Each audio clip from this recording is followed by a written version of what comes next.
The end of the Ottoman Empire following the First World War left a vacuum of power in the Levant. Here, in this former Ottoman region, was the land of Palestine, settled by a diverse population of Christians, Muslims, and Jews alike. The power vacuum was quickly filled by France and Great Britain, who secretly drafted the Sykes-Picot Agreement of 1916, which proposed to divide the Ottoman territories between the two powers. This contradicted the earlier McMahon-Hussein correspondence between 1915 to 1916, which stated that the area of Palestine, along with all of the Arabian Peninsula, would become part of a new pan-Arab nation, should the Arabs agree to help Britain defeat the Ottomans. While this occurred, the influential Zionist organization had their own designs in the area. At the Paris Peace Conference of 1919, the Zionists, led by Chaim Weizmann, proposed that a Jewish homeland be established in the Palestinian territory. Their proposed borders included what would become present-day Israel, western Jordan, southwestern Syria, and southern Lebanon. No representation was afforded to the Arabs or Palestinians residing in the territory during these discussions. For the Zionists, the settlement of Palestine was not a colonial venture, but instead a return from exile to the land of Israel, their ancient homeland. For the Palestinians, however, this distinction seemed to matter little, as Jewish immigrants began to arrive and steadily dispossess many Palestinians from their homes. Despite these concerns, the Zionists appeared to have the upper hand, thanks to the implicit approval of the British government. The most telling example of this support for Jewish settlement in Palestine occurred in 1917, when British Foreign Secretary Arthur Balfour sent a declaration of support to Lord Walter Rothschild, a banker, politician, and prominent Zionist leader. The nature of the Balfour Declaration would become public on November 9th of that year, when it was published in the British press. Ultimately, the final decision regarding Palestine was a blend of Zionist aspirations and British geopolitical interests. Britain's strategic aims in neighboring Egypt, especially around the Suez Canal, aligned with the Zionist vision for a Jewish homeland. This shared vision led to the creation of the British-controlled Mandatory Palestine, which encompassed the territories of modern-day Israel, the West Bank, and Gaza.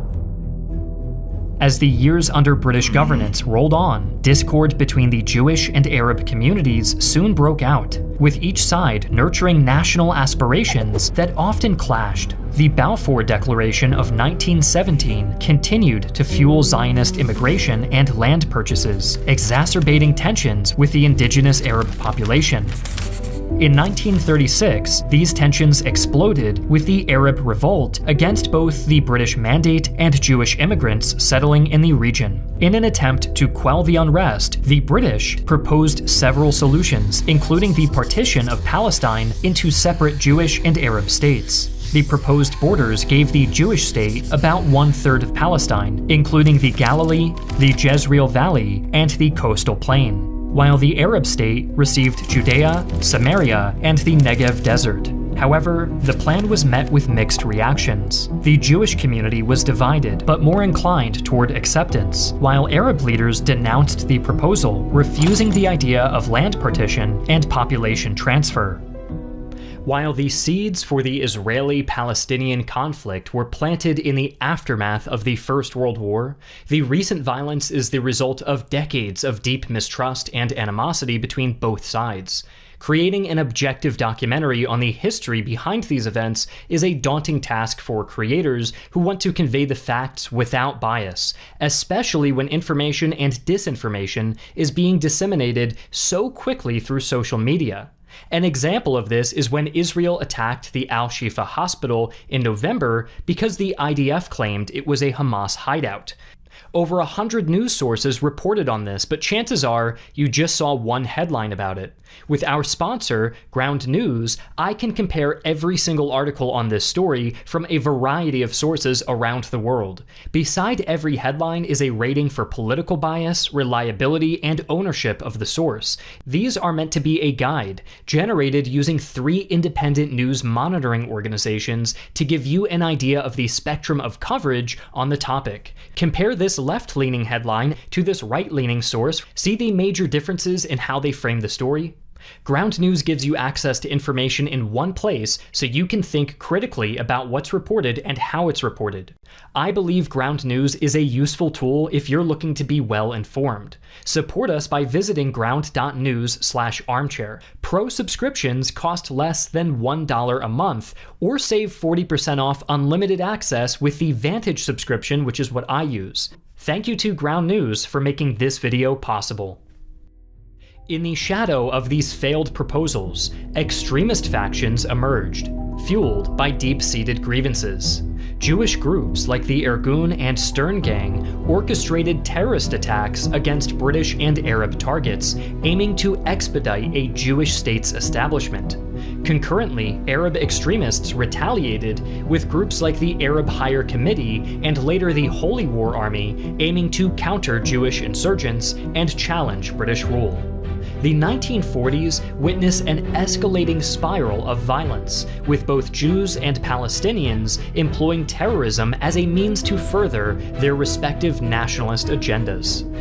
In the aftermath of the Holocaust, which had convinced many Jews that they could never be safe without their own state, the United Nations proposed a two-state solution in 1947, envisioning separate Jewish and Arab states. The plan designated the Fertile Galilee region, the coastal plain, and the Negev desert to the proposed Jewish state. Conversely, the hill regions of Judea and Samaria, along with the coastal Gaza Strip, were allocated to the proposed Arab state. Jerusalem, holding religious significance for both communities, was to be an international city. These allocations aimed to distribute the land based on demographic and agricultural considerations, but significantly altered the existing territorial status quo, fueling tensions further. The Jewish leadership accepted the proposal, seeing it as a step toward an independent Jewish state. However, the Arab leadership rejected it outright, refusing to recognize any partition of the territory and the separation of its peoples. Seeing few other options, Jewish leaders declared independence in 1948, establishing the State of Israel. This immediately triggered the Arab-Israeli War, as neighboring Arab states invaded to crush what they saw as a Zionist occupation. Despite the odds stacked against the Israeli defenders, the war ended in 1949 with an Israeli victory, establishing the Green Line as the de facto border for the new Jewish state. The Green Line expanded Israel's territory beyond the UN's proposed boundaries, incorporating Western Galilee and a broad corridor through the Negev desert. By the end of the war, over 700,000 Palestinians had been permanently displaced from their homeland, with many reduced to the status of refugees. This event would be known as the Nakba, or catastrophe, by surviving Palestinians and the rest of the Arab world. Although hostilities ceased, the agreements didn't resolve the core conflict, merely pausing territorial disputes. From 1949 to 1967, the Gaza Strip was under Egyptian occupation and the West Bank under Jordanian occupation. The end of the war also saw Israel's alleged violation of the UN General Assembly Resolution 181, as it expanded beyond the UN's proposed boundaries, further souring relations with neighboring Arab states. Concurrently, border skirmishes, issues over the Straits of Tiran, and the 1956 Suez Crisis further exacerbated problems with the Arabs. Israel's probing into surrounding territories and retaliatory actions against cross-border attacks further strained relations in the region, setting the stage for June 5, 1967, when preemptive Israeli airstrikes against Egyptian airfields caused a coalition of Arab states to simultaneously declare war and attack Israel across multiple fronts. Despite being grossly outnumbered, Israel quickly launched an immediate offensive, capturing the Sinai Peninsula, Gaza Strip, West Bank, East Jerusalem, and the Golan Heights at a lightning pace. The war concluded on June 10th, marking what we now know as the Six-Day War. These newly acquired territories significantly expanded Israel's borders, with the Green Line being superseded by the ceasefire lines established at the end of the conflict. From 1967 onwards, new Israeli settlements would be established across the occupied territories of Gaza and the West Bank, often encroaching on Palestinian land to do so. The aftermath of the Six-Day War left a lingering tension in the region, with the Arab states seeking to recover their territories lost to Israel. These tensions eventually sparked the Yom Kippur War in 1973, where Egypt and Syria launched coordinated surprise attacks against Israel to regain the Sinai Peninsula and the Golan Heights. However, by the end of the war, Israeli forces had repelled the invasions and even advanced into Egyptian and Syrian territories beyond the pre-war lines. Despite these territorial changes during the conflict, the borders essentially returned to their pre-war status following disengagement agreements in 1974 and 1975. Even with the memories of Yom Kippur still fresh, an unprecedented moment occurred in 1978 at Camp David in the United States. Here, agreements were signed between Egyptian President Anwar Sadat and Israeli Prime Minister Menachem Begin, which led to a peace treaty and normalized relations the following year. Part of this treaty involved Israel returning the Sinai Peninsula to Egypt, which was finalized in 1982. Meanwhile, Israeli military rule over the West Bank transitioned to a semi-civil authority under the Israeli Ministry of Defense. Since its establishment in 1964, the Palestine Liberation Organization gained significant influence in the region. Its pursuit for Palestinian self-determination led to the Arab League officially deeming them the sole legitimate representative of the Palestinian people in 1974. This recognition marked a pivotal moment in the Palestinian struggle, as the PLO's influence began to extend into neighboring countries like Lebanon. This expansion contributed to Israel's 1982 Operation Peace for Galilee, initially aimed at expelling PLO forces from Lebanon. As the conflict rapidly escalated into an extended occupation of southern Lebanon, Israel established a security zone to thwart attacks, leading to intricate conflicts with Lebanese factions and the emergence of Hezbollah as a key political player in the region. This occupation, marked by its flagrant territorial violations, significantly impacted Israeli-Lebanese relations and the broader Middle Eastern geopolitical landscape. The Israeli presence in southern Lebanon continued for nearly 2 decades, marked by persistent military engagements, political backlash, as well as international scrutiny and criticism. The occupation would only end with Israel's unilateral withdrawal in 2000. However, this did not put an end to the PLO's activities within Israel and other parts of the region. The PLO's involvement in hijackings, attacks on civilians, and guerrilla warfare led countries like the United States and Israel to label it a terrorist organization during that period, though their reputation began to change over the late 1980s. The PLO's chairman, Yasser Arafat, alongside other Palestinian parties, became instrumental in setting the stage for the Oslo Accords, which aimed to transition toward more structured Palestinian self-governance and a potential two-state solution. Signed in 1993, the Oslo Accords established the Palestinian Authority, granting it limited self-rule over parts of the West Bank and the Gaza Strip for a transitional period, with the aim of achieving a final peace settlement within 5 years. The Accords divided the West Bank into 3 areas: Area A under full authority control, Area B under Palestinian civil control and Israeli security control, and Area C under full Israeli control.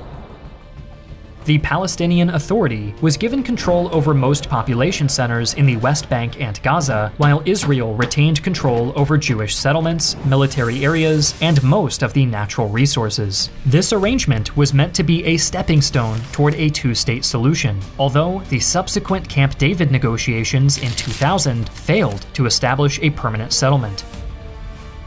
The transitional period set by the Oslo Accords was complex, further exacerbated by the Second Intifada, a major Palestinian uprising from 2000 to 2005 following the failed Camp David negotiations. In 2005, shortly after the suppression of the uprising, Israeli Prime Minister Ariel Sharon took a unilateral step to withdraw from the Gaza Strip. This evacuation involved dismantling all Israeli settlements in the Gaza Strip and 4 in the northern West Bank. The disengagement was aimed at improving Israeli security, reducing friction between Israelis and Palestinians, and advancing the peace process, but Israel still retained control over Gaza's airspace, territorial waters, and border crossings, except for the land border with Egypt, which is controlled by Egypt and the Palestinian Authority. Despite the disengagement, relations did not improve. The Gaza Strip instead came under the control of Hamas in 2007, following a civil war in the region. This split the Palestinian territories de facto, with the West Bank controlled by the Palestinian National Authority and Gaza by Hamas. Ever since, conditions in Gaza have been dire due to the Israeli and Egyptian blockades aimed at limiting Hamas's influence, economic struggles, and ongoing conflict. More recently, tensions between Hamas and Israel have surged, culminating in the disastrous confrontation that began in October of this year.